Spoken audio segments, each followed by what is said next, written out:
I'm Joan Brown. It's my great pleasure to host this segment of the Marin Women's Hall of Fame show. Since 1987, the Hall of Fame has inducted over 140 Marin women of distinction, women who have made immense contributions to the County of Marin and its residents, as well as to the world beyond. Honorees have distinguished themselves in many fields: education, science, business, philanthropy, the arts, politics, law, philosophy, health, and religion. Each honoree has been a force for positive change in our community. It is a great pleasure to acknowledge and document their contributions. Today, it's my pleasure to introduce Dr. Frances White, who is being honored in 2019 for her remarkable work in higher education. So Fran, let's begin with where it all began. I'd like to hear about your family, what experiences and what things happened in your early development that led you on the path that you've taken. Thank you so much, Joan, and it really is a humbling honor to be an honoree for the Marin Women's Hall of Fame Class 2019. Well, to start from the beginning, I will say that I'm the oldest of 6 girls. Father kept trying for that son. And I grew up in a family of educators and musicians and good church people. I am a preacher's kid. My father ran a very structured home.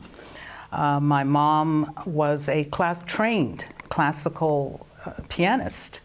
And it was lovely to hear beautiful music, Chopin and Rachmaninoff and Mozart, to name a few, all the time, because she enjoyed playing the piano.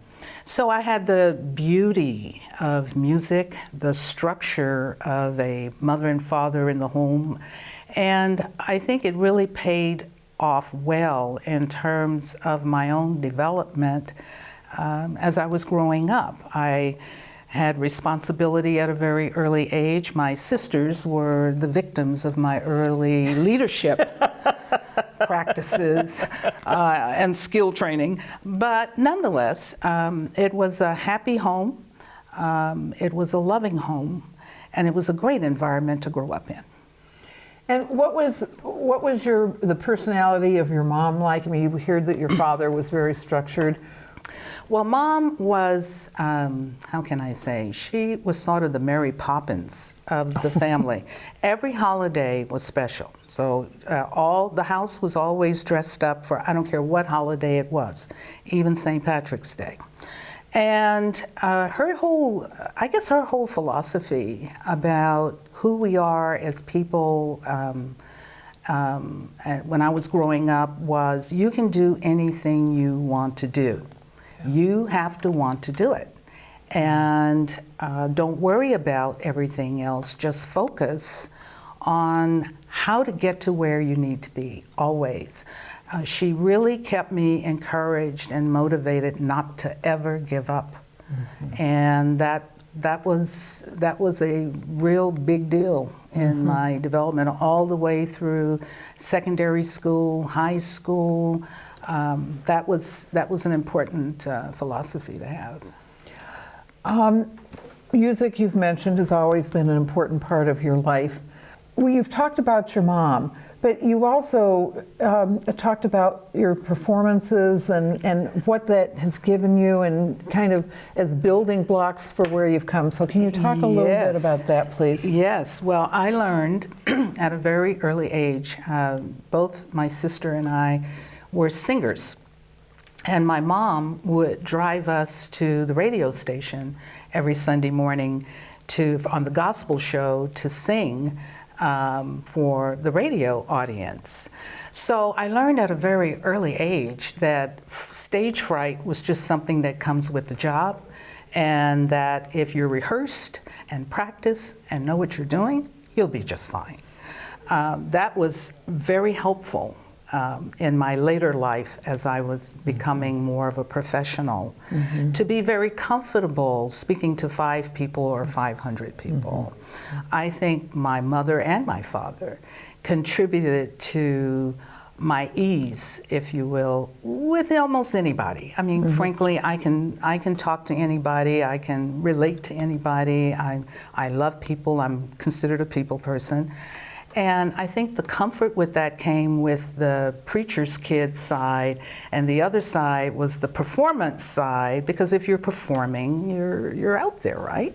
So it helped develop, I believe, my own personal style of interacting with others. So did you study music in college? Kind of what was your... I sang all the way through. I sang in choirs, high school choirs. Oh, they were glorious choirs. Our high school choir had an octet, 8 of us, who traveled around the state performing a cappella. And we were 3rd in the state, not number 1, but we were up there. We were in the top 5 in terms of performing. And so I performed in college later. And where did you go to college? Oh, I love talking about that. I attended Merritt College. I'm a graduate of a community college, and I got the rest of my higher ed in East Bay, Cal State Hayward at the time. It wasn't Cal State East Bay. And my doctorate at UC Berkeley. But I have to tell you, all that singing led to the Oh Happy Day group, where I performed as well and sang, and he carried about 18 of us on the road to travel. So performance and singing and being in front of people and being comfortable doing that, that's where it all came from. I do believe it. Yeah, it's a big leg up, isn't it? Yes, it is. It's a big leg up. So you've had an incredible and long career in higher education, helping students with their academic excellence. And can you describe a time when you felt like you made a significant contribution in shaping higher education, and begin with the fact that you began teaching at the community college level, and kind of take us through the trajectory through your higher path on that? Okay. Well, I did. I started teaching, my teaching career at the community college. That's where I began my teaching career. And I did that for about 12 years, and then I moved into administration. And you were teaching math? I taught psychology, and I taught basic math. And I did that for about 12 years, and then I had an opportunity to move into administration. I'm starting at the dean level, of course. And from there, it seems like my career just took off. I was subsequently an executive vice chancellor at City College of San Francisco. I became college president at Skyline College in San Bruno. I was there 5 years, loved it, and then was recruited to College of Marin, and I was there for 6 years. But I always wanted to focus on student learning. I always wanted to improve student learning outcomes for students, all students. And I found that our college budgets do not provide for research and development, and do not allow, if you will, opportunities for faculty and staff to think outside of the box, think out loud, be innovative and creative. So at Skyline College, I'm proud to say I initiated or established a program called the President's Innovation Fund. And that fund was provided by means of community individuals who served on the President's Council and would do fundraising. So we do this annual fundraising, and we would use the money to offer grants to faculty and staff to apply, if you will, for the funds. And many people did over time. That program was started in, I want to say 2001. I was obviously still there. I was there from 1999 to 2004. And that program is still going on. It is gangbusters. And the San Mateo Community College District Office has now incorporated into its overall foundation efforts, and it's very strong. And what I found out in that, by having that program be available, that faculty were able to create different pedagogies and different ways of offering learning to students. And they could try it out, and if it worked and it was successful, because there was an assessment piece attached to it, if it was successful, it could be refunded. In other words, they could apply again, and it could be refunded again. Yes. So there was an opportunity for research. You know, they could do trial and error and see how it all turned out. So I'm very, very proud of that, because that's a key legacy around helping instructional methods and methodologies and pedagogies toward improving student learning. So if a system worked, would it ever be folded into the regular curriculum so that the faculty wouldn't have to reapply each year? Yes, and that did happen on a couple of occasions. So the answer is totally yes. And that, of course, is a basis of how much funding is going to be available to support it institutionally and long-term. And did you try that here at College of Marin, or? I did not. There were other issues. Yes, we know. There were other priorities, let me say, to consider when I came to College of Marin. When I got there, the college was really experiencing some difficulties and challenges that would involve improving their fiscal status, involved with improving their accreditation status. So there were some serious problems to deal with. And frankly, the first 2 years of my tenure there was pretty much focused on helping to get that turned around. So would you say that that's been was the most challenging part of your career in upper education? I would say as a college president, because that wasn't my first presidency, it was most challenging. And I'm grateful for the experience, believe it or not, because it also provided an opportunity for the institution to come together. The board was solid. And the faculty, the academic senate, the faculty senate, and the faculty leadership were critical in helping to turn things around. And it made a big difference. And even today, a lot of the success of the institution is the fact that they really have a strong board and they have a strong faculty. And so during your tenure, the college lost its accreditation, or it had lost it? It had not, but it was on warning, and it was on probation, and that had to be corrected. And fortunately, we were able to do it together with the help of the faculty and the board support. Sounds it was like it was a big deal.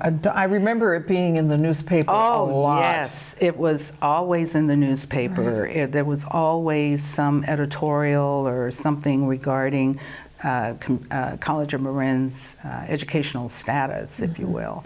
But when I finally retired from the college in 2010, its accreditation was in place. Yes, and it had a healthy reserve, a very healthy reserve, unlike it was when I was first hired. Job well done. Job well done, yay! So you've been described as having a get-it-done attitude and referred to as Dr. Fix-It. So can you tell us how this has impacted your career and what that all means? Yes. Well, I think the College of Marin experience and the Skyline College experience helped to create that image, if you will, or profile of, oh, she's sort of kind of a Dr. Fix-It, come in and get it taken care of. And it didn't hurt me, because when I retired, I was offered, I had consulting firms calling me and asking me to come work for them. Right. Yes, to go into other colleges and institutions to help them with their master planning and fiscal planning and organizational planning and what have you. And in fact, you've done that considerably. Yes, I have. I'm still doing it. Yeah. And I enjoy it. It's good work because these institutions are important. These students are, some of them are really struggling to improve themselves and make a better quality of life for themselves. And we as educators need to support their efforts toward being successful. So tell us about times or a time when you had to really pull on courage and take calculated risks. Yes.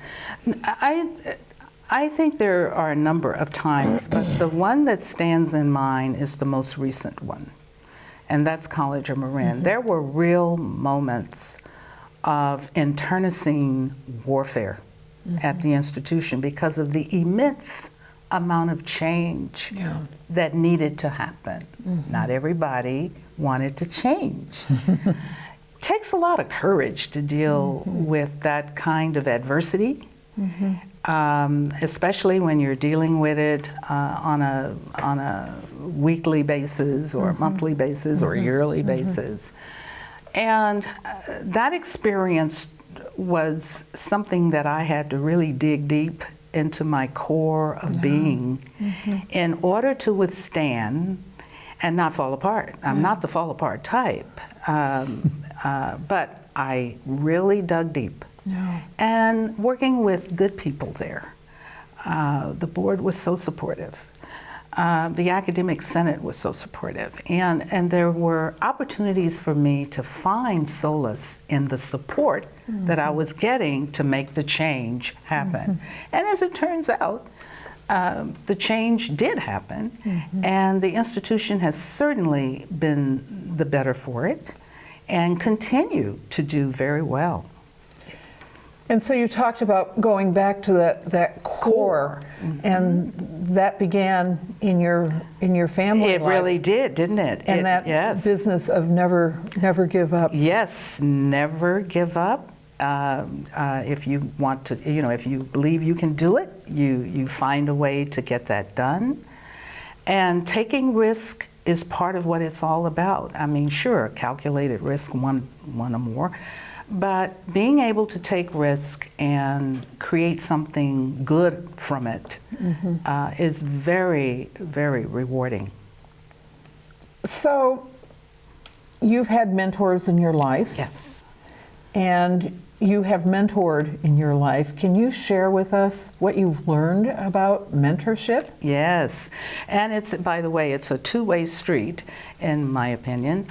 But I like that mentors are people who will listen and ask questions and guide or direct, offer ideas, be there for support, help you work through problems, help you work through important decisions.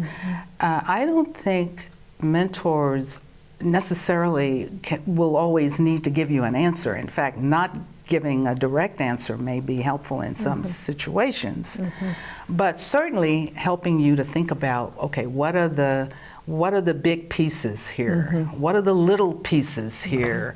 And how do the big pieces and the little pieces all fit together? I think that's an important role for mentors.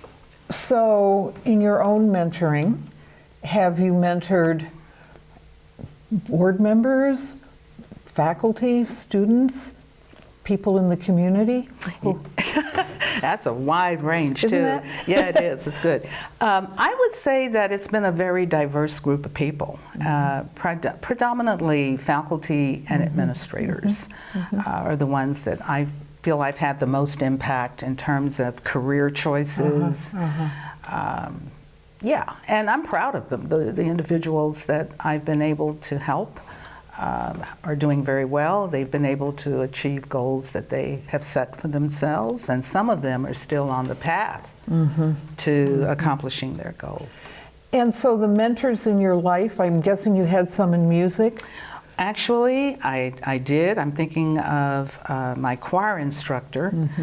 who married Spike Lee's father. She left Houston, where I grew up, and went to Morehouse, and she was quite an accomplished musician, but I loved her.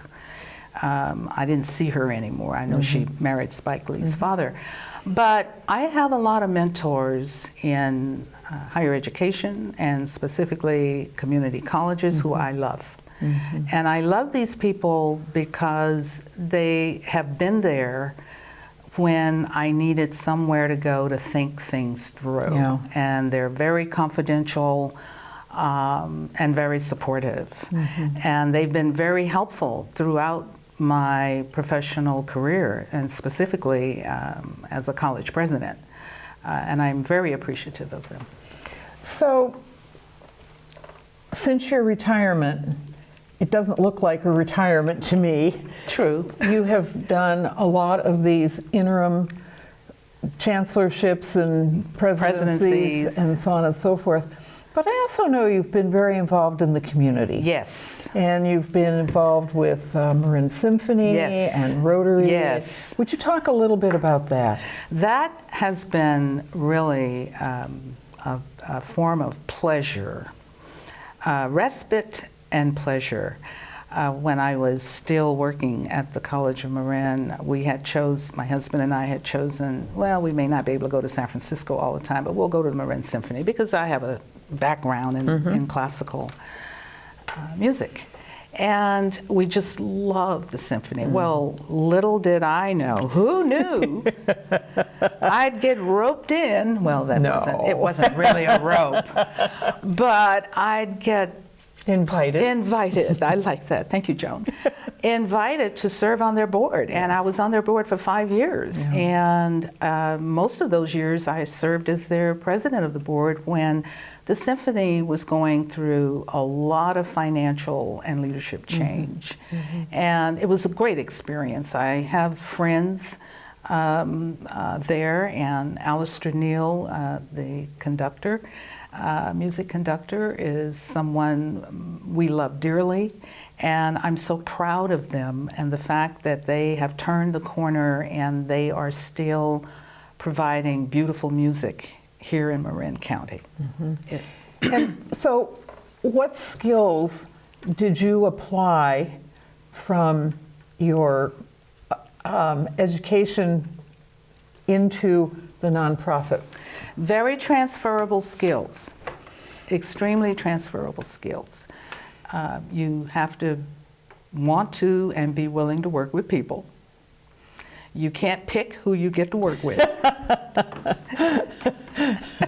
Yes. Especially in the nonprofit world. I think that the patience and tenacity and the courage and the belief that you can make a difference and you can create the change that needs to be created really helps in that environment. I think as an educator and specifically an educational leader, all of that was required to pull people together to help achieve results, if you will. So the skills set you use in one area to be successful can be transferred to another area to be successful as well. Did you find it very different? Because nonprofits are often primarily volunteer-based. Right. And so were there things that you learned or that you saw as differences, different from when you were the president of the college and there was kind of a built-in of course. kind of thing versus trying to bring along and inspire the volunteers? Yes, it's very different in the sense that they're paid professionals in the higher education world, and in the nonprofit world, of course, they're the volunteers. And these individuals have to be really appreciated and know that they're appreciated as volunteers because they are not getting any money to come and help. You know, the concerts, help out at the concerts, help out at the big fundraisers, help out at special events. And I think that the symphony did a good job, at least when I was there, and still must be, in terms of that area. What I really found most interesting while I was on that board was working with the board and working with the individuals, some of whom were musicians, not all of them, and others were people from the business world and philanthropists and others. But the core value of an organization should be a living value with its leaders. And what I appreciated about that board was that the value they held around beautiful music and being part of the community and making sure the Marin Symphony is alive was carried in terms of their thinking and behaving in board meetings, their thinking and behaving in terms of holding the organization together, and it was there. There was a strong commitment to the value of the organization and the mission of the organization. And when the leadership of an organization truthfully holds a commitment to the mission, truly values the mission, then you've got something to work with, and things are gonna get done. So your story is so rich and so interesting. You've had so many accomplishments. What would you like your legacy to be in Marin County? Well, I think my legacy is set. My legacy in Marin County. My legacy is set because College of Marin is still successful. It's very successful, and I was a part of helping to achieve that success. And that makes me proud, and it's very rewarding to be able to say that and acknowledge that. And what hopes do you have for Marin County and its future? What would you like to see happen in Marin County going forward? I believe Marin County is very supportive of education. I believe Marin County is very giving. By the nature of the parcel taxes that are passed, the bonds that are passed. But we still have students who are marginalized, and we have some students who are just falling through the cracks academically. And I know that there are high AP scores in Marin County, but I'd like to see education for students include opportunities for those who may not have high AP scores to be able to achieve as well. Thank you so much, Fran, for sharing your life stories and your credible life with us. And thank you, viewers, for tuning in. The Marin Women's Hall of Fame is a project of the YWCA of San Francisco and Marin. If you would like to learn more about the Hall of Fame and our honorees, please visit www.mwhf.org. Thank you so much for viewing today.